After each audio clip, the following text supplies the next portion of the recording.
کراچی کے علاقے لی مارکیٹ میں 6 منزلہ رہائشی عمارت گر گئی، 7 لاشیں نکال لی گئیں، ایک ہی خاندان کے 5 افراد شامل، خواتین سمیت 8 زخمی سول اسپتال منتقل، 40 دن کی بچی کو زندہ نکال لیا گیا۔ عمارت میں 6 خاندان رہائش پذیر تھے، آس پاس کی عمارتوں کو بھی نقصان، 7 منزلہ عمارت کی سیڑھیاں گر گئیں۔ علاقہ مکینوں کا کہنا ہے کہ عمارت ایک ہفتے سے ہل رہی تھی، صبح 6 بجے ایسا لگا کہ زلزلہ آ گیا۔ ہیوی مشینری سے ملبہ ہٹانے کا کام جاری، صوبائی حکومت نے ڈائریکٹر اور ڈپٹی ڈائریکٹر SBCA اور بلڈنگ انسپیکٹرز کو معطل کر دیا، ذمہ داران کے تعین کے لیے تحقیقاتی کمیٹی قائم۔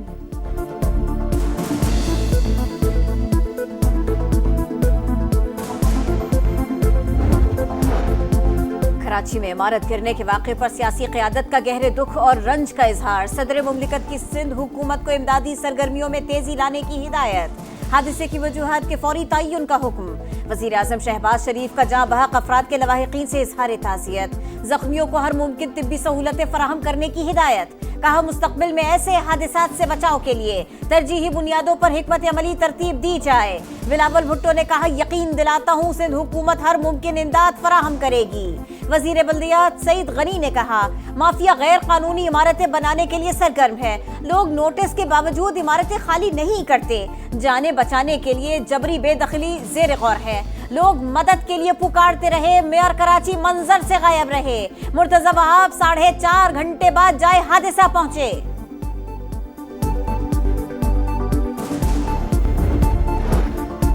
کراچی میں غیر قانونی عمارتوں کی تعمیرات، ضلع جنوبی میں کثیر المنزلہ عمارتوں کا جنگل، سندھ بلڈنگ کنٹرول اتھارٹی کی کارکردگی سوالیہ نشان، ہر سال بارش کے موسم میں سینکڑوں مخدوش عمارتوں کی نشاندہی لیکن کوئی کارروائی نہیں ہوتی۔ چیئرمین آباد حسن بخشی نے کہا ناقص مٹیریل سے بنی عمارتیں مافیا بناتا ہے جو جلدی گر جاتی ہیں۔ ڈپٹی میئر کراچی کہتے ہیں قوانین کو سخت کرنے کی ضرورت ہے، خلاف ورزی پر ایکشن بھی ہونا چاہیے۔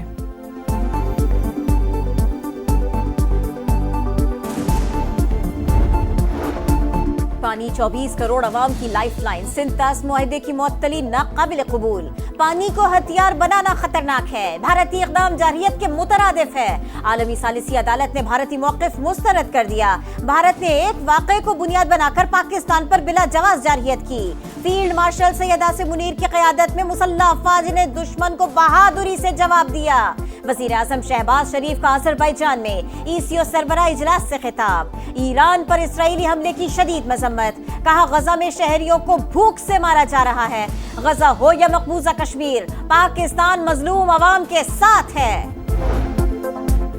وزیر اعظم میاں شہباز شریف سے ایران کے صدر مسعود پزشکیان کی ملاقات، تمام شعبوں میں تعاون کا جائزہ، وزیر اعظم کا ایران کے ساتھ غیر متزلزل یکجہتی کا اعادہ، وزیر اعظم میاں شہباز شریف کی آذربائیجان کے صدر سے بھی ملاقات، بھارت سے جنگ کے دوران پاکستان کی حمایت پر اظہار تشکر، تجارت اور سرمایہ کاری میں تعاون بڑھانے پر اتفاق، اقتصادی شراکت داری بالخصوص پاکستان میں سرمایہ کاری بڑھانے کے عزم کا اعادہ، وزیر اعظم نے ازبکستان کے صدر شوکت مرزایوف سے بھی ملاقات کی، دو طرفہ تعاون کے مختلف امور پر تبادلہ خیال، وزیر اعظم کی ترک صدر رجب طیب اردوان سمیت دیگر ممالک کے رہنماؤں سے بھی غیر رسمی ملاقات۔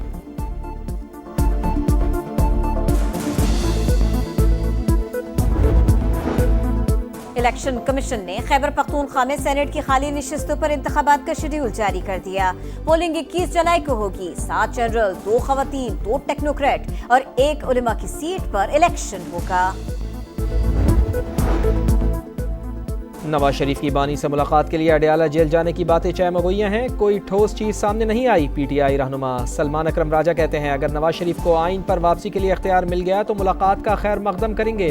لیکن نواز شریف یہ قدم اٹھانے کی اہلیت نہیں رکھتے۔ پنجاب اسمبلی میں opposition leader Malik Ahmad Butcher کا اسپیکر ملک احمد خان کے خلاف ریفرنس دائر کرنے کا اعلان، اسمبلی کے باہر اپنی اسمبلی لگانے کا عندیہ۔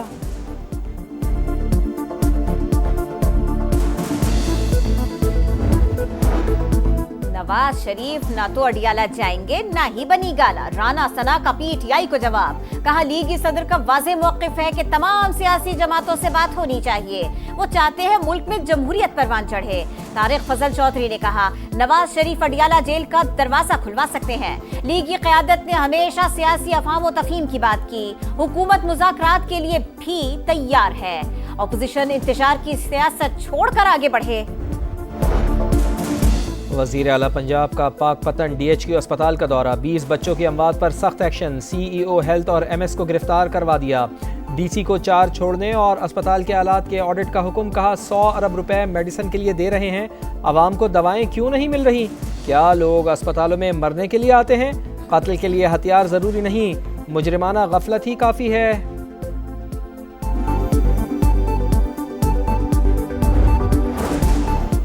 DHQ اسپتال پاک پتن میں 20 بچوں کی اموات کی وجہ انتظامیہ کی سنگین غفلت، درکار آلات اسٹور میں موجود رہے، استعمال میں نہیں لائے گئے، انکیوبیٹرز موجود مگر فعال ہی نہیں، انکوائری رپورٹ میں انکشاف، علاج میں تاخیر کی وجہ عملے کی بے حسی ہے، ایمرجنسی پروٹوکولز پر عمل درآمد صفر، اسپتال کا اسٹاف ٹرینڈ ہی نہیں۔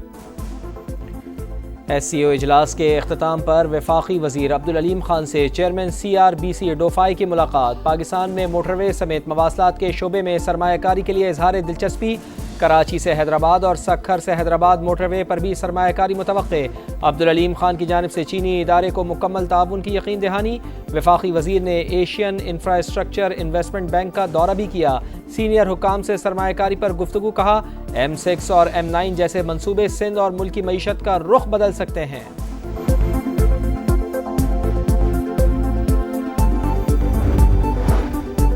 شمالی وزیرستان میں پاک افغان سرحد پر دراندازی کی کوشش ناکام، سیکیورٹی فورسز کی مؤثر کارروائی میں بھارتی حمایت یافتہ 30 خوارج مارے گئے۔ ISPR کے مطابق فورسز نے حسن خیل میں بھارتی پراکسیز کی نقل و حرکت کا پتہ لگایا، مارے گئے دہشت گردوں کے قبضے سے بھاری اسلحہ اور گولہ بارود برآمد ہوا۔ پاک فوج ملک کی دفاع اور بھارتی اسپانسرڈ دہشت گردوں کے خاتمے کے لیے پرعزم ہے۔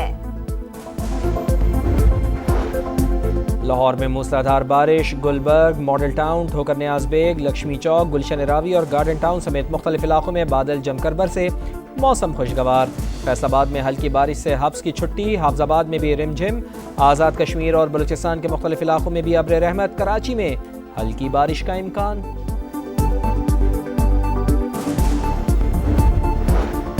حالیہ بارشوں سے پانی کا ذخیرہ بڑھ گیا، ڈیمز بھر گئے، آبی ذخائر میں 35,60,000 ایکڑ فٹ اضافہ، تربیلا ڈیم کے تمام اسپل وے کھول دیے گئے۔ پنجاب اور خیبر پختونخوا میں 6 جولائی سے شدید بارشوں کا الرٹ جاری، بلوچستان اور پنجاب کے شہری علاقوں میں بھی سیلاب کا خطرہ۔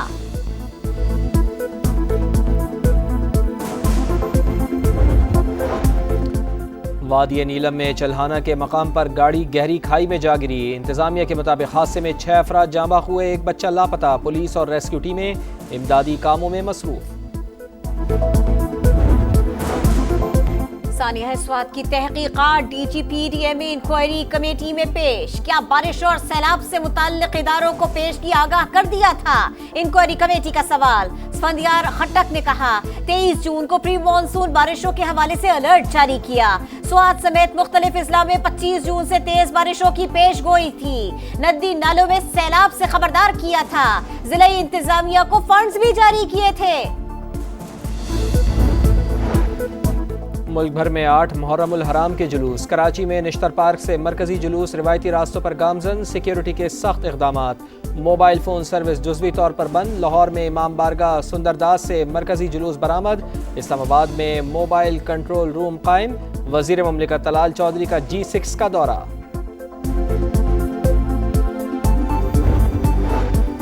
غزہ میں جنگ بندی پر 24 گھنٹوں میں پیش رفت متوقع، امریکی صدر ڈونلڈ ٹرمپ کا دعویٰ، کہتے ہیں مزید کئی ممالک ابراہم معاہدے کا حصہ ہوں گے۔ عرب میڈیا کے مطابق حماس مستقل جنگ بندی کے موقف پر قائم ہے، غزہ میں صہیونی جارحیت بھی جاری، 24 گھنٹوں میں 101 فلسطینی شہید، 56 افراد امدادی کیمپوں کے باہر شہید ہوئے۔ ایشین جونیئر اسکواش چیمپئن شپ میں 4 پاکستانیوں کی فائنل میں انٹری، انڈر 15 میں نعمان خان، احمد ریان خان، انڈر 13 میں محمد سہیل اور گرلز انڈر 13 میں مہنور نے فائنل کے لیے کوالیفائی کر لیا۔ سیمی فائنلز میں 2 کھلاڑیوں نے بھارتی حریفوں کو زیر کیا۔ اور پاکستان نے Asian youth girls net division cup جیت لیا، فائنل میں مالدیوز کو 35 کے مقابلے میں 60 گول سے شکست دی۔ پاکستان نے ایونٹ میں ناقابل شکست رہتے ہوئے مسلسل 7 میچز جیتے۔